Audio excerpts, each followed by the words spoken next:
Chapter 23, By the Bard's Tales. By the Bard's Tales. Jahara walked on, leather boots squeaking and trousers wet to her knees, soaked by the dew-beaded grass as she joined that brisk beat of tramping feet as they marched into the golden morning. Their group had left before the dawn. 30 or so men and women gathered upon the river bank next to the barge that would travel with them all the way to the mere, those too weak or injured given a berth aboard, while the rest of them set out on foot next to it, Jahara alone amongst them, as that score or so of people followed the river northeast. The river was shallow there, those walking taking it in turns to keep the barge's course in check with ropes and poles, to push and pull it clear of sandbars, working together in a way she could not have imagined for those once all imprisoned together. Jahara could not say why, but she had expected a group more ruthless, less trusting. But the only tension she had seen so far was between some prisoners and those few guards who had enough conscience to stay to tend the wounded, and it had been soon diffused by their fellows, who had seen in these men desire to help, perhaps even before the camp had fallen. Athik and Aruna were walking ahead of her, the taller man slightly stooped as they chatted quietly. They had seemed resolved to keep her company in the beginning, though they had soon realized their company was not welcome, moving ahead to walk without her. It had been hard to leave the others, harder than she had believed it would have been when she had proposed the course, that camp of wan faces all staring back at her as she had made her farewell, Fritha and Solafane still absent. A few words from Minsk, an embrace from Imoen and they had gone, Jahara finally alone with the thoughts she had been dwelling on since the previous evening. Ever since Saradush, the girl had been secretive, distrustful, and quick to temper, filled with a burning hatred for people she would have once pitied. She had thought Fritha driven by emerging memories of past abuses. She had been mistaken. Go Ryan, why could you not have merely told her? Why these many layers of lies? Perhaps he had not wanted to hurt the girl, but had discovering it all bit by bit made her any less miserable in the end? Each niggling betrayal wearing her down, a slow attrition of who she was, and of the implicit faith she had once had in her father. Now even Jahara was not sure who the girl was anymore. The blazing pride with which Fritha had announced her true parentage, what did she remember of that woman who had borne her for those 9 long months? Jahara knew only one thing, that she had risen to the rank of High Priestess to Baal left her in no doubt as to the woman's ruthless cruelty. Were such people capable of a love worth remembering? Fritha clearly thought so. She glanced again to Athik and Aruna, the girl laughing at something he had said, the people all around her the same, sharing talk and easy smiles so naturally. It was hard to think they were all Baalspawn when she was so used to Fritha and Imoen, and the twisted interests and drama that came with them. Shouts from the riverside, the barge was drifting towards a sandbar, Jahara striding over to join the nearest man on that rope, the tall, dark-haired youth summoning a surprising strength from his lean form. The sleeves of his cream tunic were rolled up, the muscles of his forearm twisting under his red skin as he braced, Jahara taking up the slack behind him, as all along the barge other men and women did the same to heave it clear. Gods, he huffed, readjusting the cape at his shoulders, as the rope went slack once more, the green cloak bearing the red sun of the Tethiran army, though Jahara suspected he was usually on the other side of authority. I'll be glad when it's another's turn on here, you can't relax when you're constantly watching the river. Cheers, pet. He smiled, finally turning to her, recognition dawning behind his eyes. Here now, you're that Jahara, ain't you? The druid who traveled with Baalspawn and now leads us to another sanctuary. Jahara felt her temper bridle. If you do not believe it, then why follow us? Sorry, love, he laughed, surprisingly abashed. I'm just used to people all thinking they know best when it comes to us children. The Baalspawn are trouble and everyone's got an answer. But, if it makes any difference, I trust your intentions even if I ain't holding my breath about some haven, any friend of Freya's, Freya. Your companion, the one you pitched up here to save. He laughed easily. Am I too late? I might mention. I'm Curry. Jaehaera shook the hand he thrust at her. So she had lied about her name, clever girl. Well met, Curry, I am Jaehaera, companion to. Could he be trusted? There seemed little danger now, and she could need allies in the coming days. Well, you knew her as Freya, though her given name is Fritha. The man scratched his stubbly chin thoughtfully. He had likely had cause to do the same at some points in his life. So that was her name, eh? Any reason for the change? Fritha could be considered infamous in some parts. I imagine she was worried the guards may have heard of her. Well, I can see why if that sort of thing is her usual fare. Not the sort of thing you would forget. Everyone fleeing, and her stood there laughing like demon as fire rages around her. Well, like I said, any friend of hers. She's a nice girl and tougher than dwarfs, ma'am. Did 3 days in that camp on only bread and water. I think her plan would have worked, too. Her plan? She brought all of us together, me, Jole, Lessel, course he's dead now, poor bastard, died in the fires. Curry shook himself, back to his tale. Anyway, together we worked out a plan to escape through the flooded cellar under the washrooms. Another day and you would have arrived to find us long fled to the mountains. Jaehaera thought back to the chaos they had arrived to, Fritha dragged into the courtyard to meet that waiting blade. The guards, they discovered you. His face split with a wry grin. After a manner. Jole betrayed Fritha to the guards. I heard later she did it to secure herself an easier time of it working in the kitchens. Daft cow traded a chance at freedom to make soup all day. Still, she got what we all craved in the end. She's with us now. I saw her about here this morning. I want no trouble here. Jaehaera forestalled, but Curry just shook his head. You've no worries there, love. I won't start anything. She didn't betray me after all, and I don't think Fritha would have wanted me to anyways. You do not. Curry laughed warmly. Here, this Fritha of yours, we are talking about the same girl, ain't we? Another shout from the men ahead and he was back to his task. Jaehaera left wondering whether they had been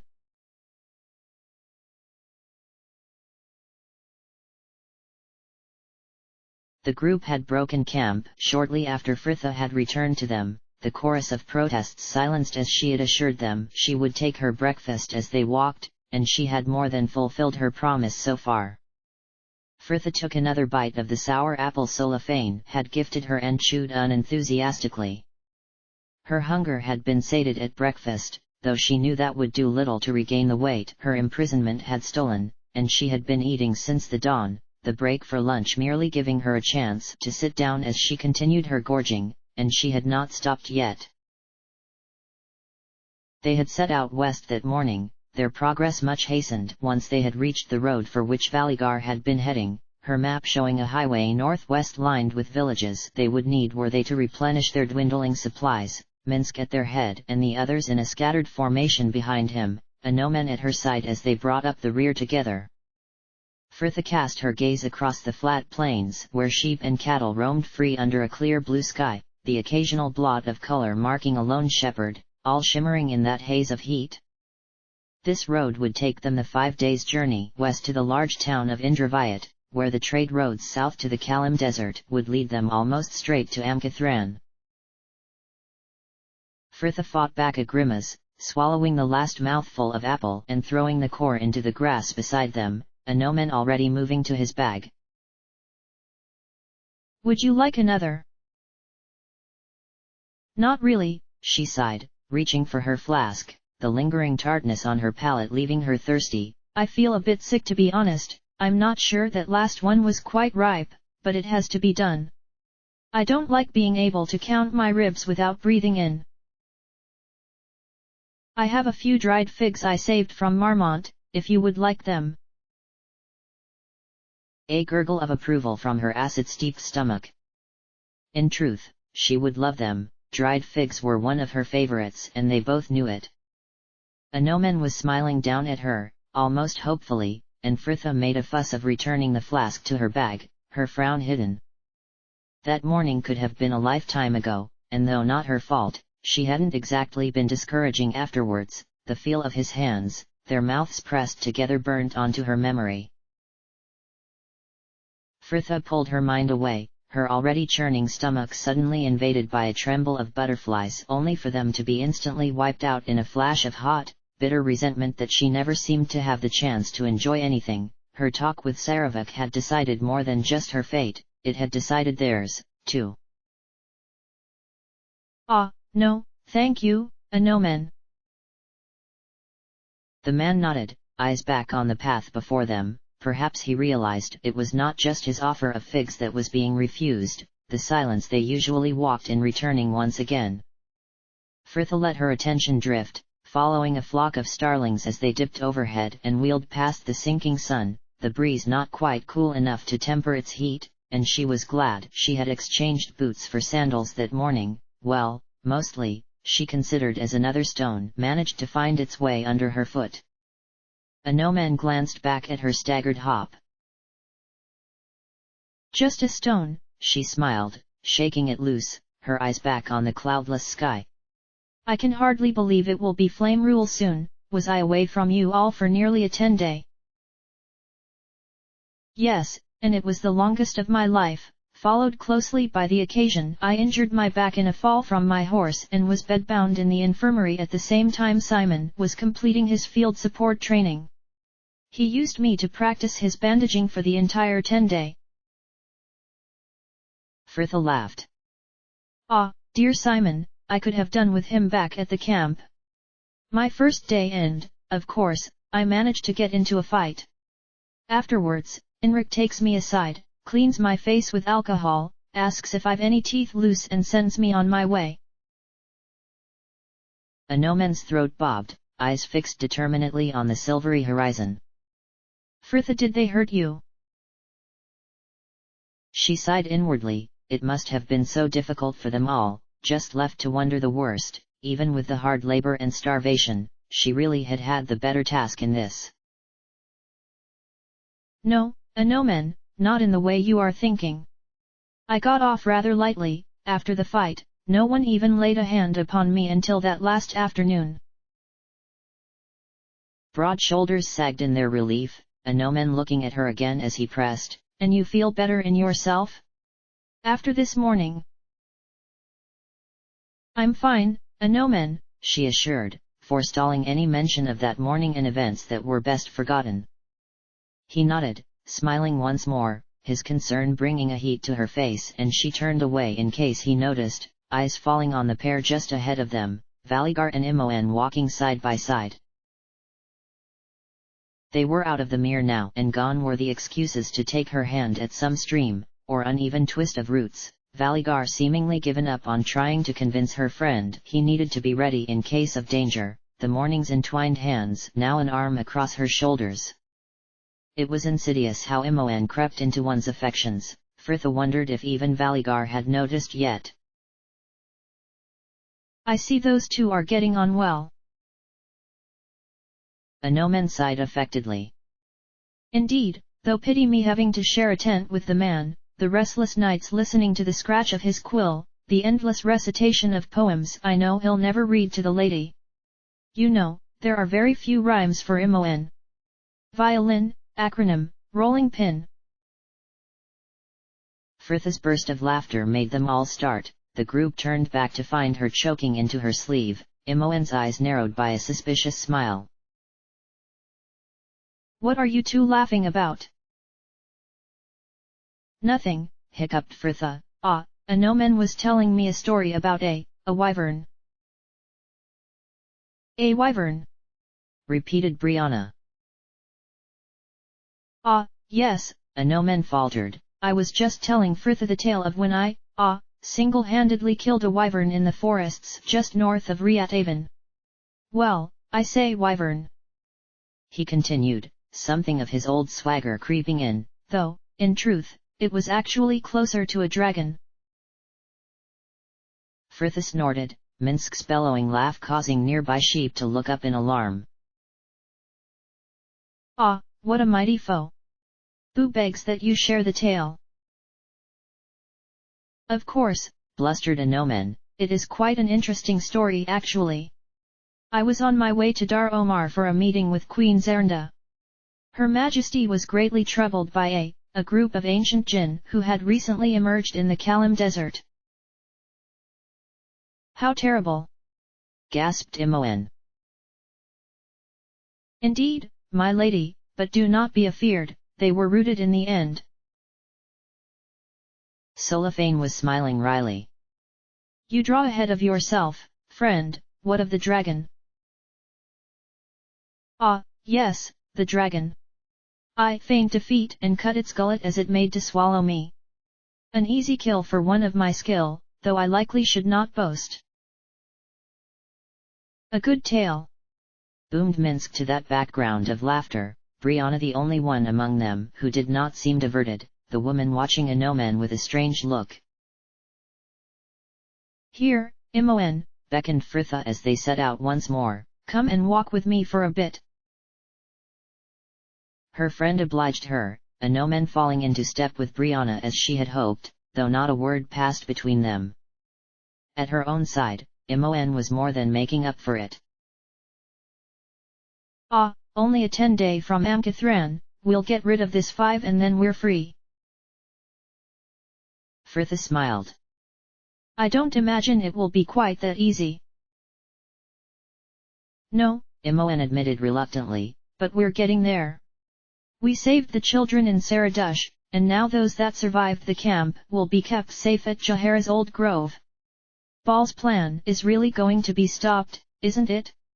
And then we can go back to Athkatla, Inomen can say he's sorry to the order and we can see Valza's house and your theatre end." Imoen trailed off, her lone enthusiasm slowly dying.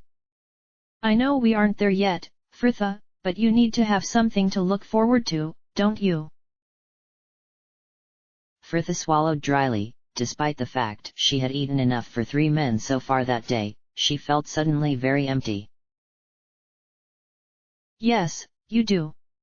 I'd have thought you would have enough here to distract you in the present though," she teased quietly, nodding to the tall man who was now walking with Solifane. "You seem to be getting on well, you are happy." "Course," Imoen exclaimed, with that too wide smile Fritha was more than familiar with, "he's much more open than he used to be, isn't he? Though I sometimes wonder if he's not trying to make up for something else.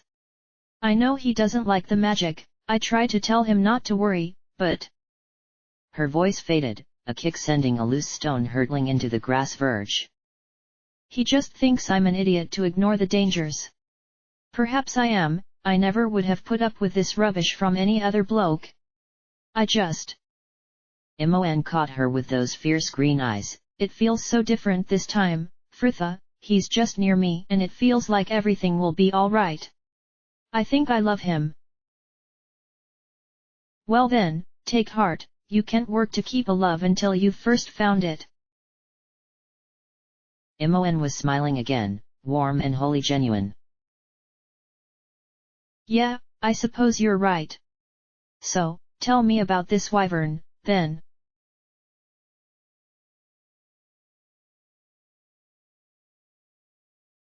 "Right, that is 12/5, carry the 4."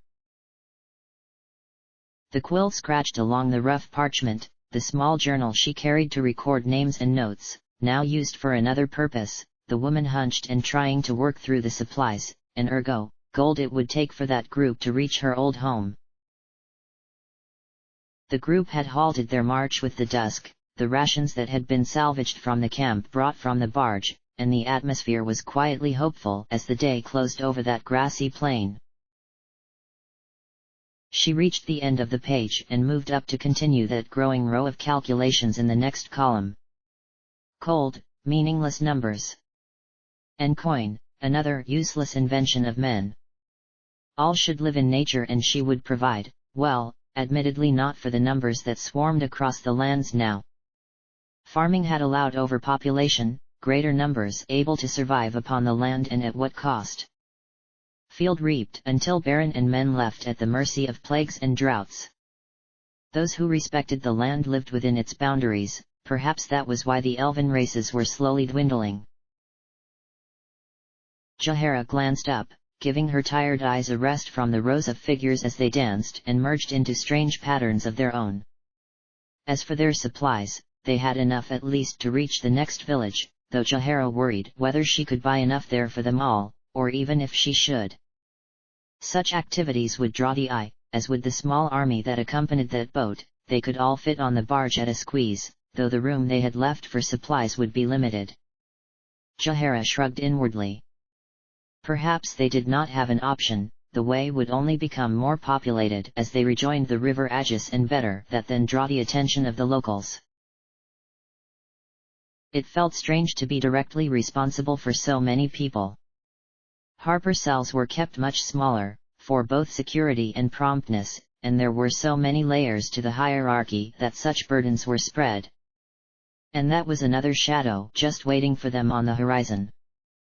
All had agreed the best place to acquire their next barge would be Marmont, and she was not sure whether to contact her brethren whilst there or not. Jahara had the unwelcome suspicion that they could prove more hindrance to her task than help. Well, that was many days ahead of them yet, and Jahara had more pressing concerns just then, though she was happy to lay them in her lap for a brief moment. Arana was seated in a small group just across from her, Curry and a few other people she did not recognize among them, Athik conspicuous by his absence. Speak of a devil. Ah, Jahara, you're here, still trying to work out if we'll all starve before we reach Ulsgate village. Jahara smiled as Athik dropped down beside her, familiar grin on his broad face. I don't think we are quite in danger of that. I am surprised you are here, she continued, almost teasingly, and glad of the lightness it seemed to bring, the woman sending a nod to the bright circle opposite. There is far fairer company to tempt you. Athik laughed. Well, Arana mentioned something about wanting to get to know some of the people here a bit more, personally, so I thought I'd make myself scarce. You would encourage that? The man shrugged mildly. Yeah, why not? Well, because I inferred from your behavior you might wish to take that place yourself. What? Me and her? He repeated, the frown giving him an uncertain air, before he quickly shook his head. Nah, I mean I know Arana had a bit of a fancy of me in the beginning, but she fast grew out of that, and it was for the best. Don't get me wrong, I ain't the sort of man who wants a different woman in every town, but relationships, well, they're a sort of responsibility I can't handle, not when I've got this wanderlust always pulling me onward. So, rather than find a nice girl for a time only to eventually have to move on and break her heart, I find it best to leave well alone. Jahara just nodded. She did not see the point in mentioning that girl who still liked him best had been at his side for last 5 years. What do you plan once we reach the grove? Will you return to the north? Arana and me were talking about that this morning. With everyone hunting the ballspawn, though it might be an idea if we stay in the grove and help there as we can. After all this is over, well, we can return home if that's still a possibility, though I don't imagine that will be a worry for us no more.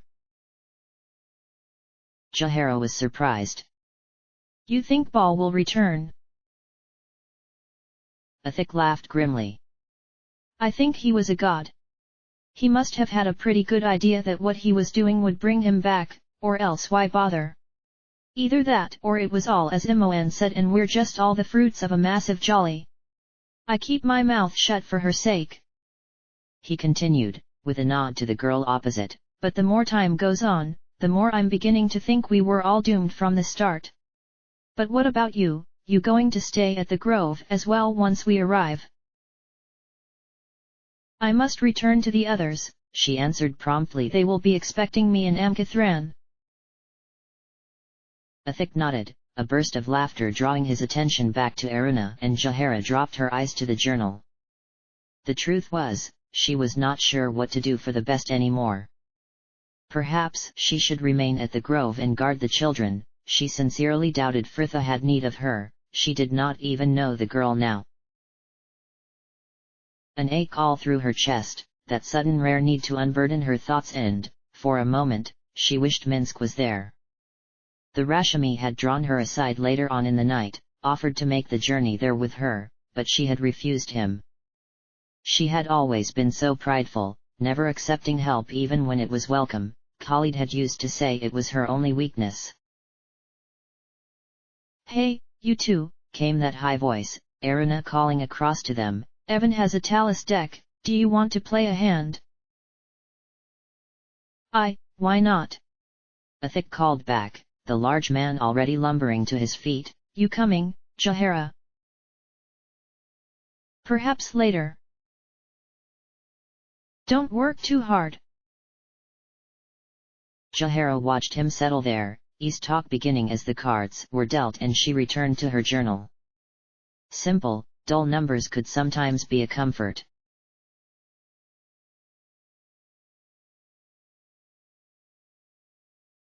How familiar the plains looked under that burning sky, grass rippling and dancing as though aflame.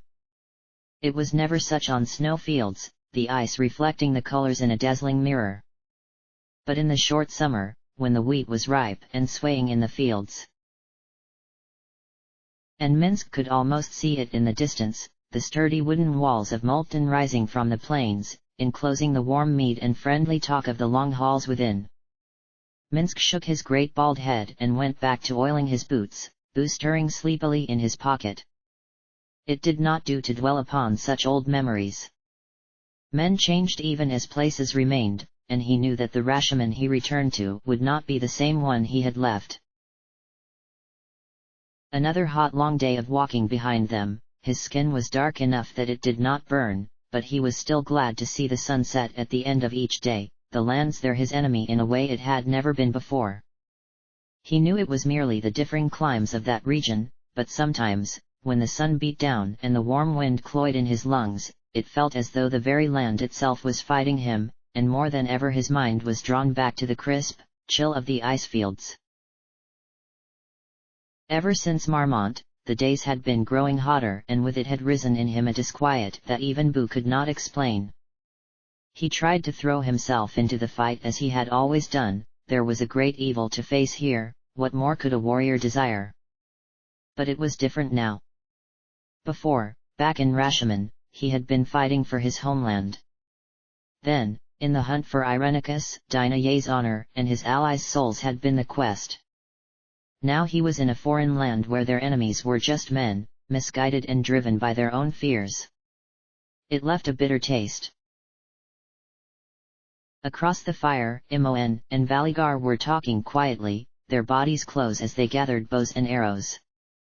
Imoen had complained at being out of practice since the asylum had awoken her sorcery, Valigar eager with an offer to tutor her, and the bow that had been in his care since Nalia had left, had been handed over to the girl. Minsk frowned. She was happy, but he saw the doubts that fluttered behind the smile.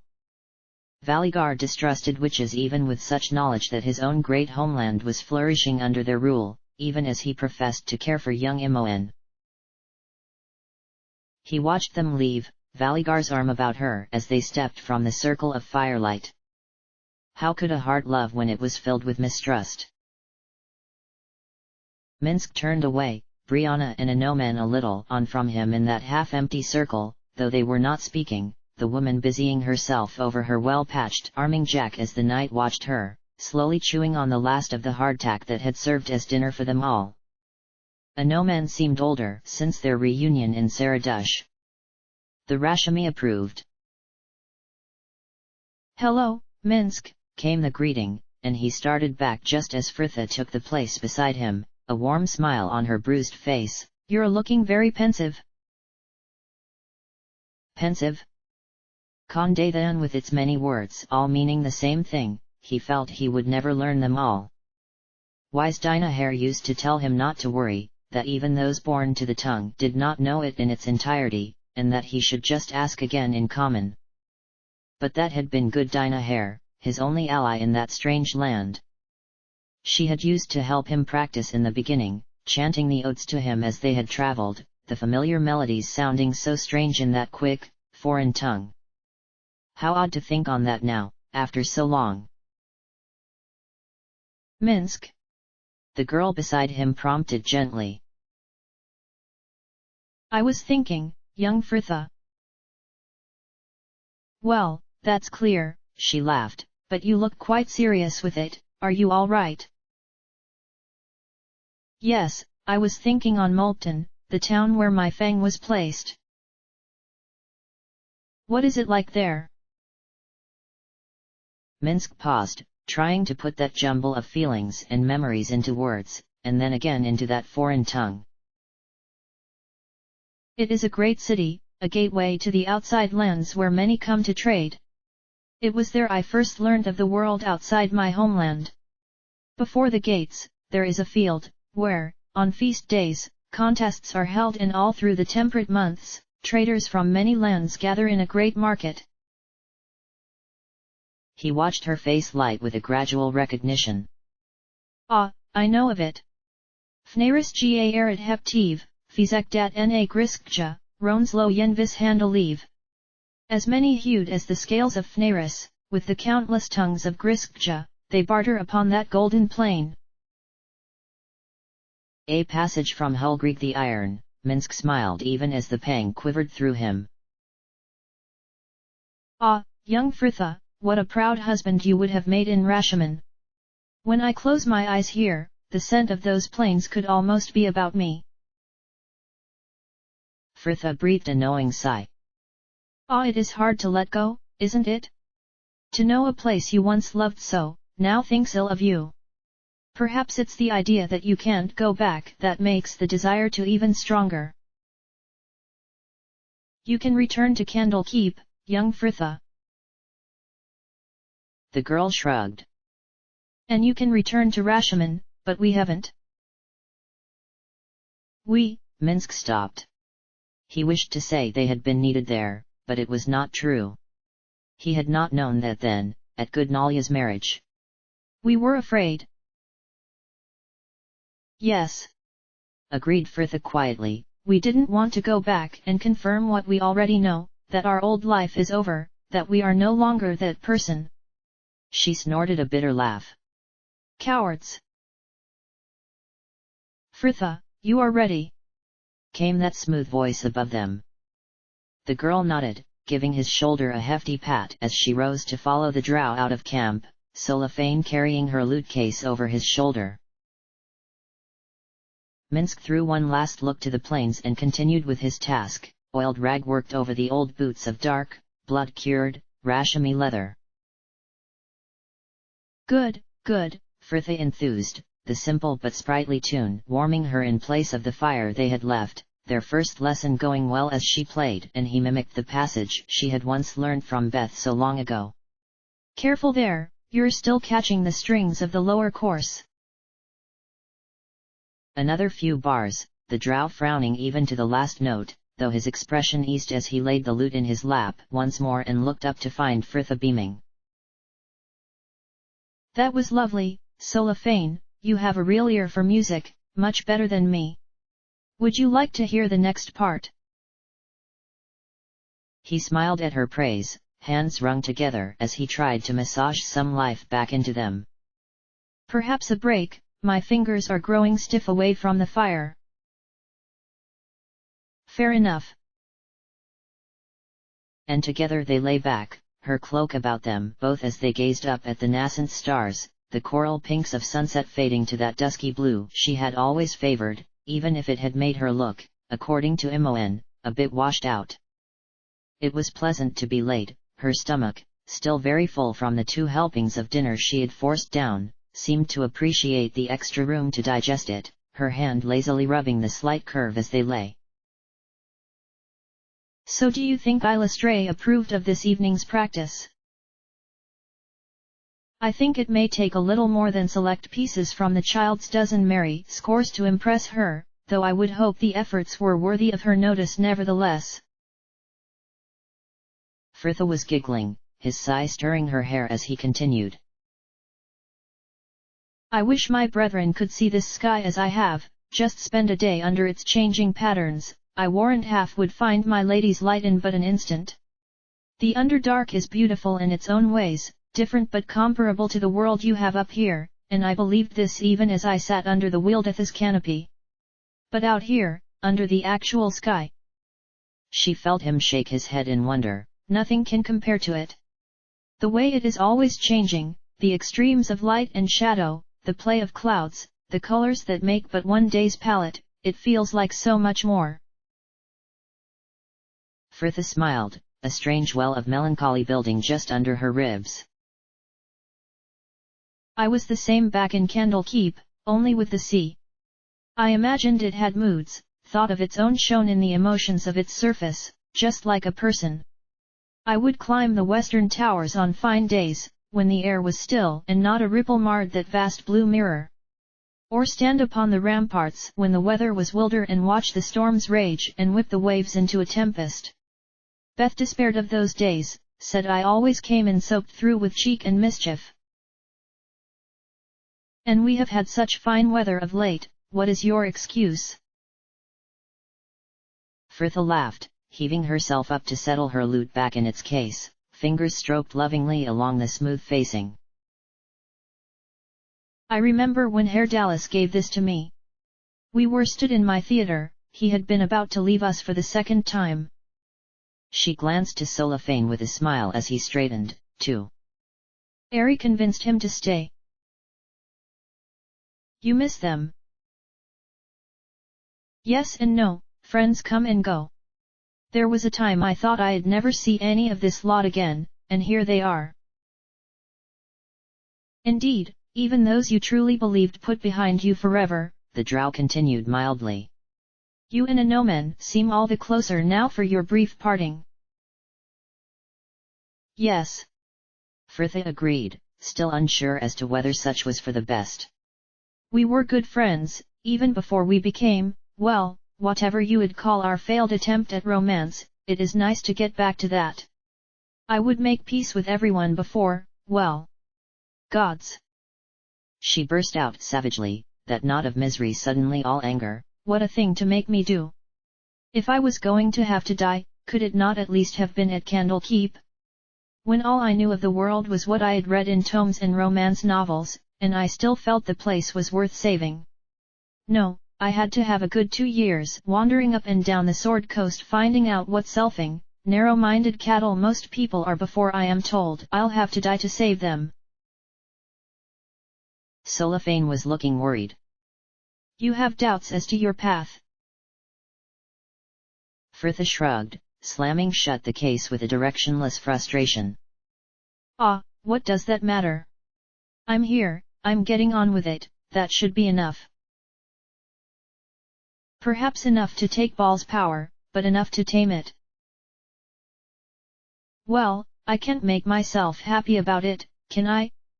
Sorry. She cut in before any reply could be made. I shouldn't take this out on you. I'm still adjusting to the idea, don't worry, though, I'll be ready when the time comes. The drow nodded, a hand dropped to rest lightly on her knee. I am sorry, as well. Your anger alarmed me. I thought you had been dealing with this for a while now.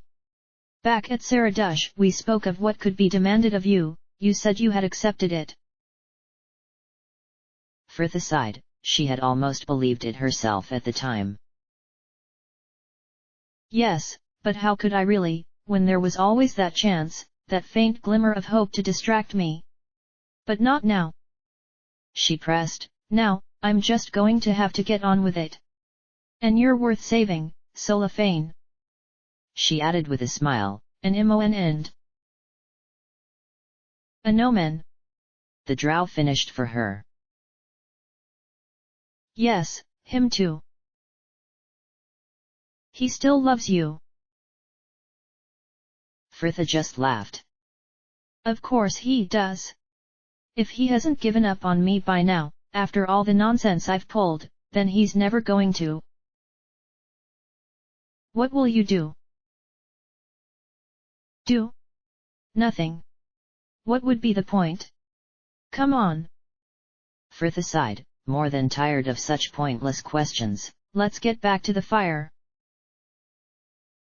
She noticed them almost as soon as they had stood, two dark shapes moving across the twilit plains, Fritha's wave changing their heading. Valigar was carrying the two bows still strung over his shoulder, Imoen at his side, her vibrant hair ruffled in that well-kissed look. Fritha smiled. Ah, and another two have decided to call it a night. How did the archery go? Fine, fine, sighed Imoen dreamily, that sly glance to the man next to her almost quick enough to miss. You two been having fun? Not as much as you by the state of your hair. Very subtle.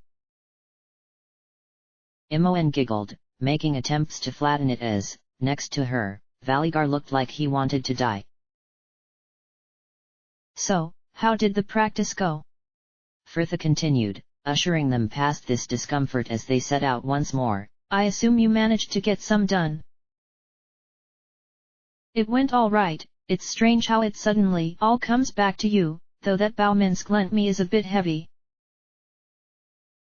It was fine enough for Nalia, perhaps he's twisted the string. Still, we can always get you one of your own. That's what Val said. The ranger was nodding. We will be in Indravayat in a few days, though we should pass through the village of Trivan sometime before noon tomorrow. You can always ask there.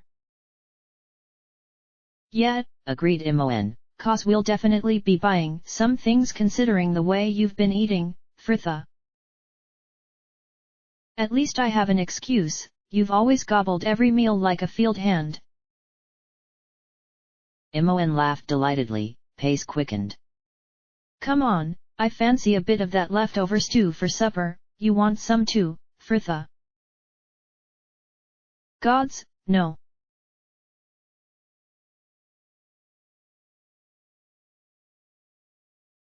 It had been easy to get there. A moment of lucidity, that instant she realized that she was no longer in Athkatla and her theater was hundreds of miles away, allowing her to change one dreamscape to another, and she was there, Saravik starting to his feet as she materialized on that barren, wind-ravaged plain. They were seated again now, the man more than disappointed to hear she had no progress to report. She was merely there for a visit. He had listened as she had told him of the camp, though he could offer no insights into this Abhagisal, and they had quickly fallen into the silence that held them now. Saravik was hunched forward where he sat, fingers plucking idly at the frayed hem of the brown linen breeches he wore, and Fritha wondered if he was cold, the faded blue tunic blown flush to his muscled form, white hair tousled and dancing.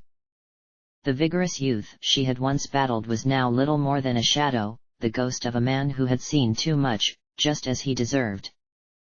Fritha drew her gaze from him, following the swirling maelstrom of that green-grey sky, clouds whipped and torn by the ever-howling winds. Don't you get bored just sat here? Saravik gave a cursory glance about them and shrugged. Time holds less weight in this plane, I do not notice its passage in the same way as I would on the prime. He heaved a sigh, old and bone-weary. But, yes, it is dull. I suppose boredom is a kind of hell, mused Fritha, though not the sort I would usually associate with ball, bit too understated. Saravik was frowning, dark brow a stark contrast to that hoary shock of hair. Is there a point to your wittering? Fritha smiled. Up, be polite, brother, I may be a god soon, I imagine a bit of torture would break the tedium here nicely. And there was a point to my wittering. You told me once the essence created this place, but the essence is linked to ball, I thought it would have made something a little more demonic. After all, I haven't ever seen the avatar I become, but by all accounts it is very grisly. Saravak's frown deepened thoughtfully. This plane was created by the essence, yes, but it is shaped by your, now I would say soul here, but yours is much less fixed than most. Let us say your conscious has shaped this plane. With more power you will be able to expand it, change it, it will bend to your every whim. Fritha made a shrill noise of contemplative approval. Something to look forward to, then. I was never allowed to change my room much in Candlekeep. Saravak rolled his eyes, Fritha watching the muscle twitch in his jaw. The tyrant who had brought the sword coast to its knees was now reduced to chats about redecoration. He may have no longer been in hell, but she had her own subtle torments. Fritha smiled into her lap, knees hugged to her chest against the chill. Saravak, why did you want to become a god? I desired the power, the might to crush my enemies with but a thought. You had a lot of enemies then. Grey eyes locked with hers. All the children are our enemies, sister. Fritha laughed. What rot! You made me your enemy and look about you, figuratively. She clarified as they both cast a glance across that tiled wilderness. The children in that camp weren't killing each other, it was the guards who were our enemies there. You prove nothing, sister. Those children were too weak to cause any trouble. They would not feel the hunger of their blood as we did, they are but fodder for the rest of us. He paused for effect, mouth split in leering rictus, for you. Fritha just smiled. Yes, well, I don't need to kill them, do I, because fortunately there are just enough powerful ball-spawned bastards like you left for me to slot. I do not know why you go to the trouble, sister. Your half-hearted efforts will never get you to the throne. That managed to rile her. I am not half-hearted. It was Saravak's turn to laugh. You cannot fool me, sister. You do not desire the power, you do not even desire to save others, you are just following this course as the better option. Let history recall you as a martyr who tried, rather than a tyrant who succeeded. And that tyrant who succeeds destroys this land. Yes, this land of petty drudgery, greed, and weakness, I can see why you would wish to preserve it. So what then, I just let it get destroyed? She shrieked, suddenly on her feet. You know nothing of this. Nothing. Yes, sister, go. Continue your course in indifference and let Ball claim you as he will. Go on, return to your pathetic dreams of unicorns and true love. I was dreaming about my theater actually. I was backstage, the audience was waiting, but I couldn't find any of the cast. Fritha trailed off, sinking back down with a long sigh. We're doomed, aren't we? Saravak's head bobbed in a grim nod. Most likely, sister. Ah, cheer up, she trilled, giving his shoulder an almost friendly thump. There is one thing I am willing to fight for. I succeed and I'll have the power to make your eternity a torment worth of Asmodeus. Yes. She sighed wistfully, arms swept across that tiled plain. Unicorns and fairies and glittering meadows as far as the eye can see.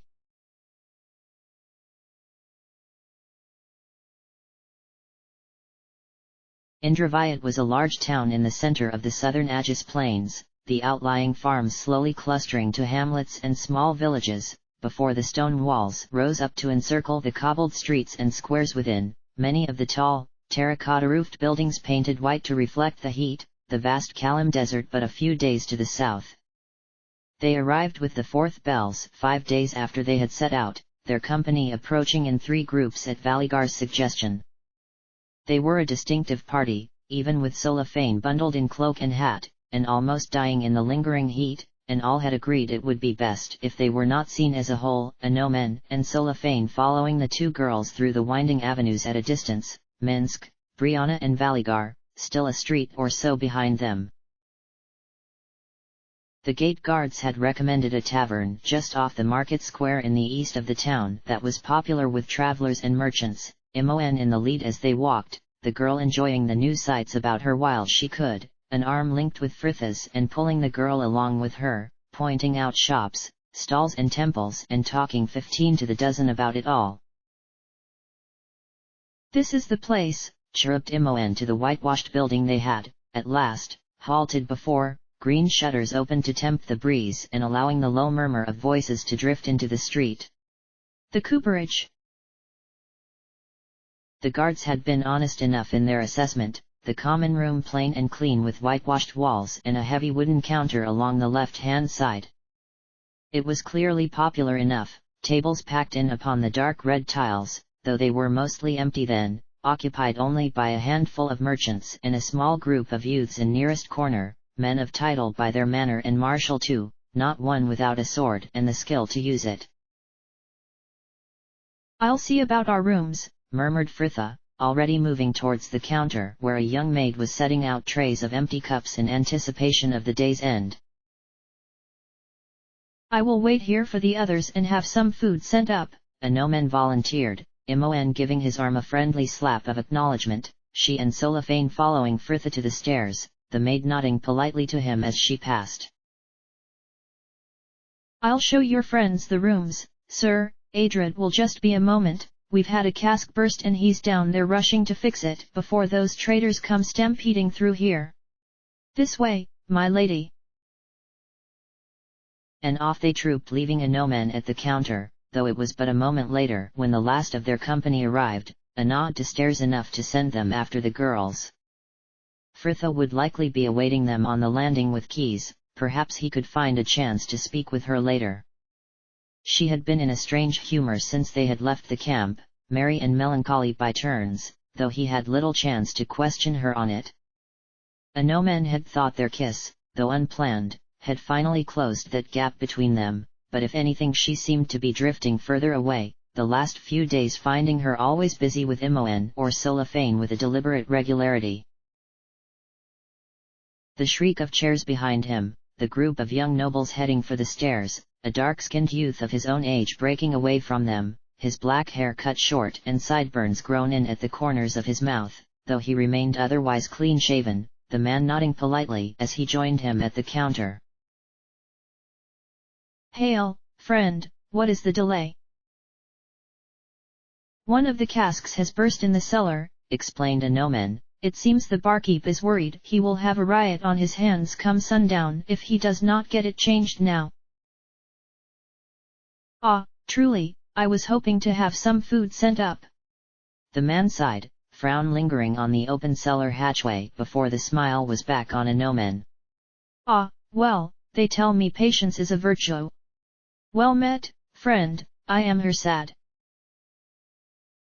"I or worth," lied Anomen, shaking the hand he had proffered and imaging somewhere the shade of his mother's long-dead grandfather scowling his disapproval at this theft. "Well met."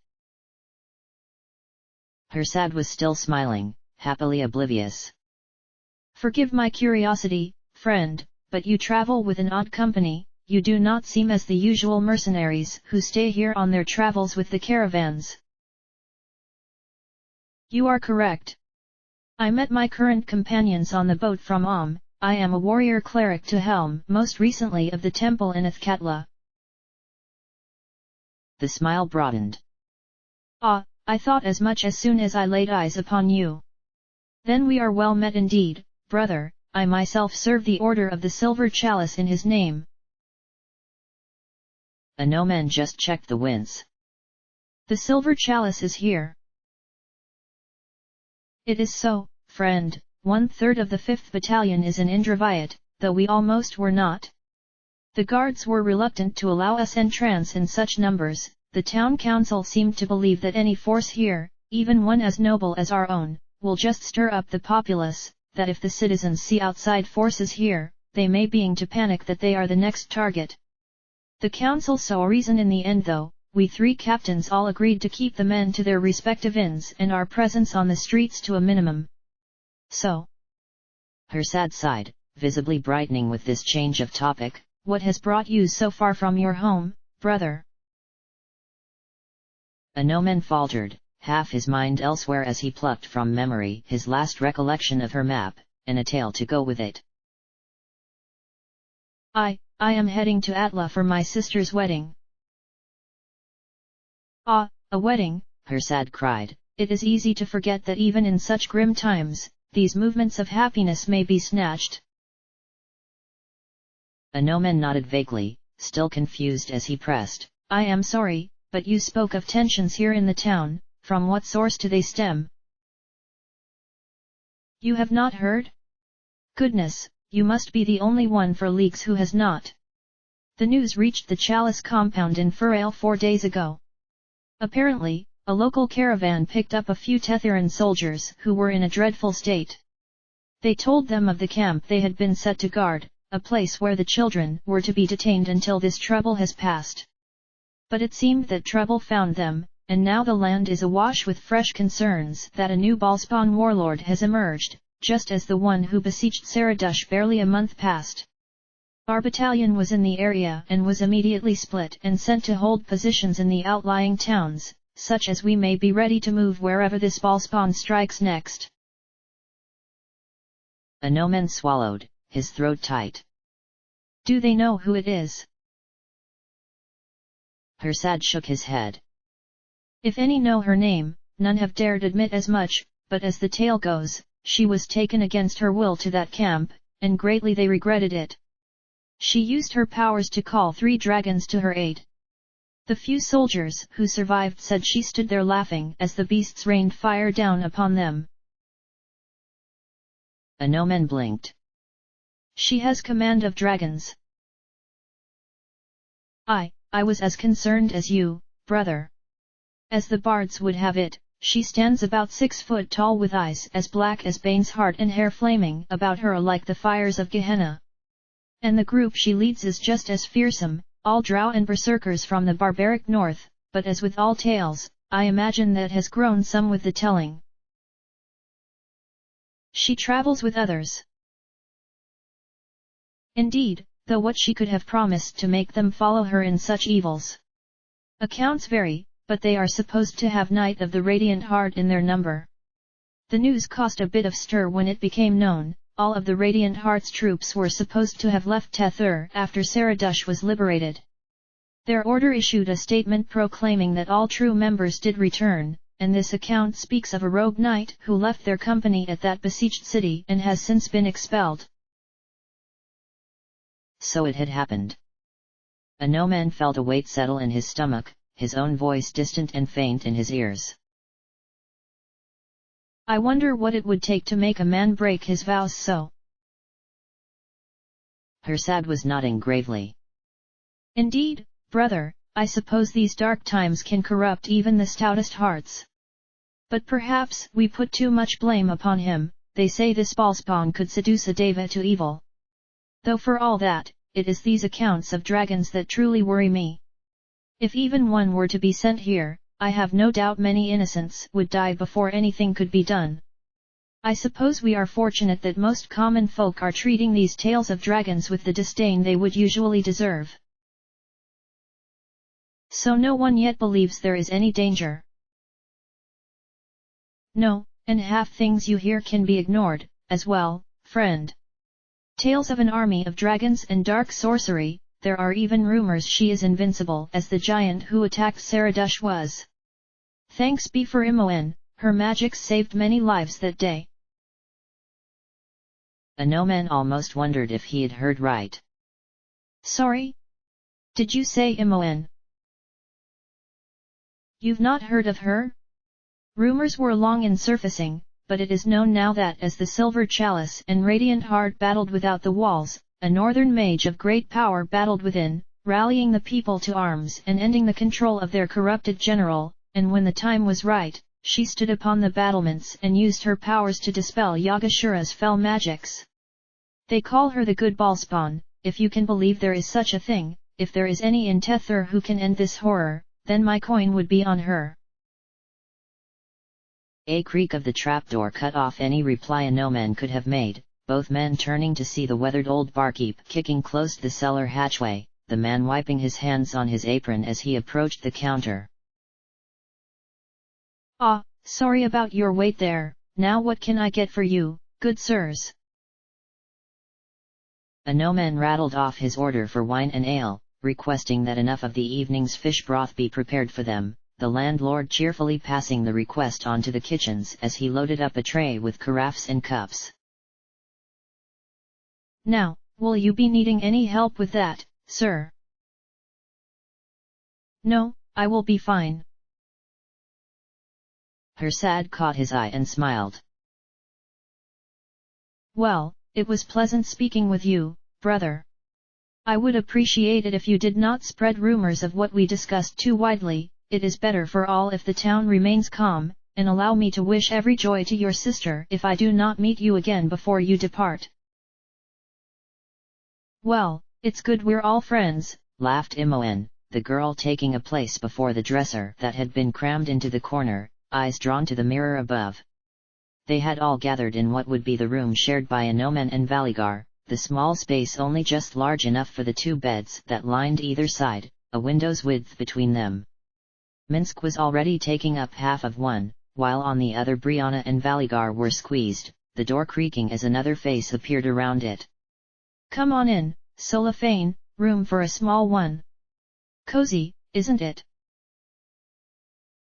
"The word you're looking for is cramped," sighed Fritha, moving in behind him, the drow instantly offering her his seat next to Minsk, though she shook head, just leaning back against wall behind the door. "Open the window, will you, Minsk, it's stifling in here." "Do you remember staying at the gate when we were investigating the Iron Throne?" continued Imoen. Girl leaned forward as she made a lengthy examination of her eyebrows.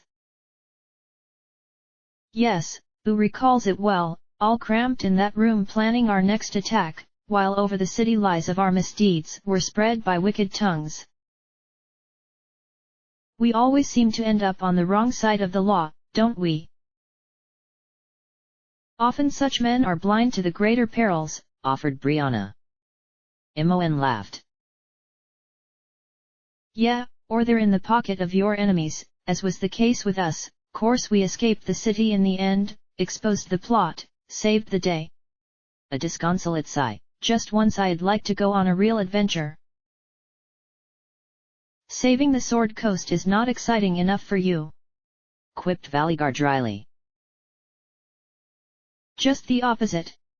I want to rescue a caravan, or plunder a dungeon, you know, real adventures, ones you can tell people about in the pub without sounding like you're reciting a history of the realms." "Well, as long as we don't end up wandering through the sewers," muttered Fritha. Imoen's attention was back on her reflection. "All this sunshine might be nice, but my hair is fading like cheap linen. Will you help me dye it again later, Fritha?" A knock at the door cut off her reply. Fritha reaching for the handle and taking the tray that was immediately proffered to her, the girl stepping back to give Anomen what little room there was left to enter. "Our drinks," he offered unnecessarily, the tray already passed to Imoen at the dresser as Brianna and Valigar shifted to make space for him on the bed. "Our meal will be ready shortly." Good news for some of them, Imoen was beaming. "Oh, and what's for dinner?" It took the man a moment to answer. "Fish stew. There was mutton, too, but it is still cooking. Most people eat much later here in the south, as per the custom in Kalimshan." "Ah, I prefer the fish anyway, right, whose was the ale?" Fritha was frowning, the girl barely drawing her eyes from him to thank Imoen for her wine. "Are you all right, Anomen? You seem a little—" "I am fine, He swallowed, seemingly glad of the distraction as Imoen passed him a cup, the mouthful of ale fortifying him enough to continue. "While I was waiting I had chance to meet with another of the guests here, a knight of the Silver Chalice. The Silver Chalice! cried Imoen. They aren't here looking for us. No, but he did tell me of rumors currently sweeping Tethur, specifically that there is emerging a godchild, a red-haired seducer of men who heads an army of dragons and is consumed with a hunger for power to match Yagashura's. Imoen was laughing. Bloody hell, Fritha! Remind me not to cross you. Anomen did not share the girl's amusement, eyes still lowered as he continued, and that the Ballspawn mage, Imoen, is the savior of Saradush upon whom all now rest their hopes to see an end to this emerging evil. Silence, Imoen's smile frozen on her face with a distinct air of horror as all eyes flicked to Fritha. The girl drew a very measured mouthful, her voice as flat as the ale. I see. Congratulations, Imoen, you're famous. I might step out for a moment, it's too hot in here. Fritha, what about dinner? I'm not hungry. Outside the hallway was cool and gloomy and her room was the same, dazed feet carrying her to the small chamber she would be sharing with Solafane, Fritha shutting the door to lean back against the smooth wood. So that was how the world saw her now, some bloodthirsty warmonger. She only went to that dem camp to try to save the children. Gods, that world was a worthless pit of lies and misery. Fritha shook her head, anger fading as quickly as it had flared, the girl crossing to slump miserably upon her bed, weak light filtering through the closed shutters of the window above to slash vivid color across quilt and floorboards. What did it matter? History decided on the truth of things long after the outcome, and there was a certain grim irony to the idea she could strive and sacrifice all she was, only to become demonized after her end, the girl becoming Ball despite her best efforts to the contrary, and suddenly it would have been her goal all along. Fritha, the Ballspawn whose thirst for power destroyed a land, how selfishly she had pursued her father's legacy and restored murder to life. Before her, the creak of the door. Fritha. Fritha made sure the smile was in place before she looked up, a hand patting the sky blue quilt next to her. Hello, Imoen. Hey. The girl murmured, slipping through to settle meekly next to her with a guilty hesitance, as though it was somehow her fault. You're upset, aren't you? Really, I wouldn't have wanted it to be like this, and... Fritha cut her off, hand squeezed in assurance about her arm. It's all right, Imoen, I don't care, not really. How can I? You are the nice one. Yes, but so are you. Imoen cried. And to be fair, it's easier to be nice when you don't have to do anything. Fritha shrugged, trying to find the joke Imoen had seen all along. Ah well, at least I can threaten people with dragons now. The laughter would not come. Fritha rose with a sigh. I'm going for a walk. I'll come too. No, I think I'd rather be on my own. Now, there are your bowls, sir. The stack of crockery and spoons chimed as Adred set them on the counter between them, adding to the din of the slowly filling bar. Anomen eyed them dully, thirst, hunger, the weariness of the day's journey all muted in the ache of that overwhelming disappointment. Fritha was upset yet again, and the order had expelled him, just as he had known they would. There, and that's the last of it, sir, said Adred, setting the steaming pot of fish stew next to them. Now, will you be needing a maid to help you carry? He will be fine, the voice cut in, Anomen glancing back to find Brianna behind him. Adred's face creased with a smile. As you will, my lady. And off he bustled to serve the next knot of patrons who had stepped up to the bar. Anomen turned to the woman now at his side. Brianna, is Fritha back in the room? No, and Mon has disappeared after her now. However, I am more interested in you. Me? He repeated with an airiness he certainly did not feel. The effort was wasted, too. Do not trouble yourself, Mon. If you meant to lie, you should have begun the act when you first returned to us. What is wrong? Mon faltered, the unyielding frown making his decision for him as he sighed in defeat. I never could lie to those who knew me. The man I spoke with had news from the order. I have been expelled, my lady. Brianna nodded, her eyes closed. She had likely guessed as much. I am sorry.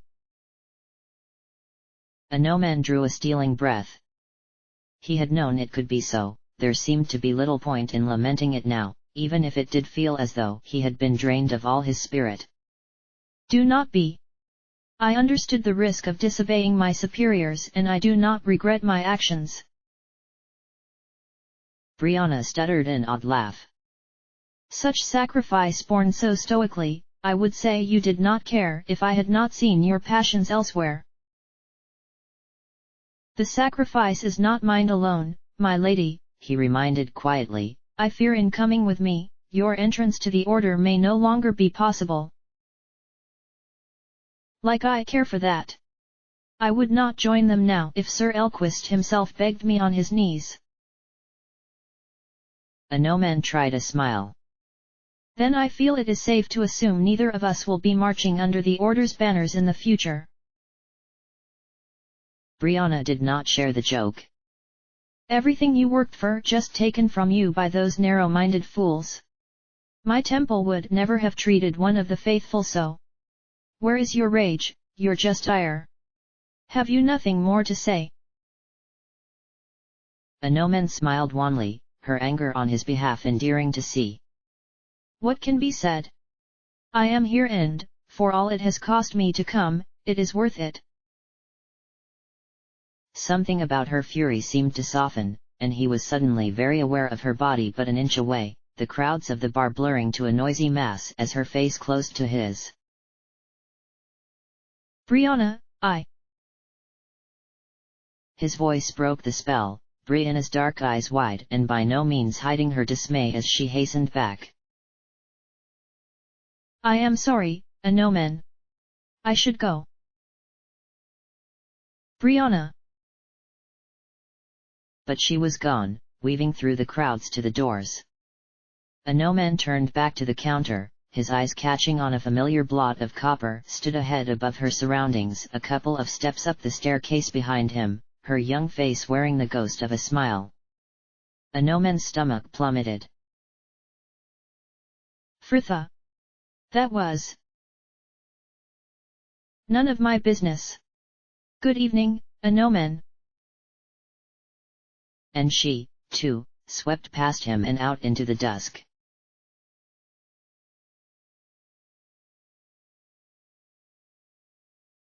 Her stomach gave a disgruntled growl, loud even against the rumble and shouts from the traffic below the window, the nearby market emptying at the end of another day. Mon ignored both, fingers playing absently with the blue stone pendant that hung at her neck just as it had since Ari and Herr Dallas had left them, and it took all her will not to lie down on that cool empty bed in that cool empty room, roll herself in the quilt and never come out. Another step along the road, another step between them, it seemed the fates would not be satisfied until they had driven she and Fritha clear apart. The creak of the door, Mon on her feet before she had even drawn breath for the cry. Vals, oh, hey Solafane. She sighed, as the drow unintentionally made her feel 10 times worse. Did you want something? Solafane frowned. No, but this is my room, is it not? Mon forced a laugh past the discomfort. What? Oh, yeah, course. Sorry, it's just so strange not sharing with her anymore. You know, back at Candlekeep, we had our own rooms, but we'd still share sometimes. We'd get treats from the kitchens, like honey cakes or that anchovy paste Fritha used to love, and we'd stay up past midnight talking, Frithha would bring up books she had found while sorting the archives and we'd make love potions and other charms. She gave the vibrant pink lock at her ear an illustrative flick. You know, this came from one such night. And for a moment she was back there. Their giggling pair crept down to the kitchens, that great stone chamber all shadows in the merge glow of their candle, Frithha's face aglow, an alchemist on the brink of that long-sought panacea as she carefully stirred the carmine paste. Imoen could feel the lump pressing against her throat, it would not be swallowed, the tears bubbling past with her cry. Oh, I don't care who they think is saving who, or this stupid war or anything. I just want my friend back. A hand was patting her shoulder in awkward consolation. I do not know what to say to you, Imoen, only that when I begin to doubt my path, I remember that Illustre has a plan for me, and I would think that your own gods would plan similarly for you. It doesn't mean I'll like it. Imoen snorted bitterly. The drow dropped his hand with a sigh. No, I suppose not. But, if you cannot have faith in the gods, then have it in your fellows. Frithha is your friend as much as she ever was, Imoen, just be patient with her. Patient? The girl choked incredulously, me? Solifane looked grave. Perhaps these times must demand from us all what we find hardest to give. She stared back at him, the twitch to his lips going almost unnoticed. Imoen gave a soggy laugh. You're funny, you know, Sola. I try. And any more of his wisdom was lost as she flung her arms about his neck, the man customarily rigid as she swallowed him in an affectionate embrace. Ah, even if she won't confide in me, I'm glad she's got you. The door rattled behind them, Imoen in no hurry to release the man even at that voice. Imoen, is everything all right in here? Yeah, we're fine, Vals, she trilled, at last stepping back from Solifane, and mopping at her eyes. You wanted me? Valigar nodded, the frown lingering. Both of you actually. A noman has arrived with our meal, you are still eating with us. Yeah, course, Imoen laughed, skipping forward to take his hand. And then you're coming to my room, I'm going to need your help with something and it's going to be messy. End of chapter.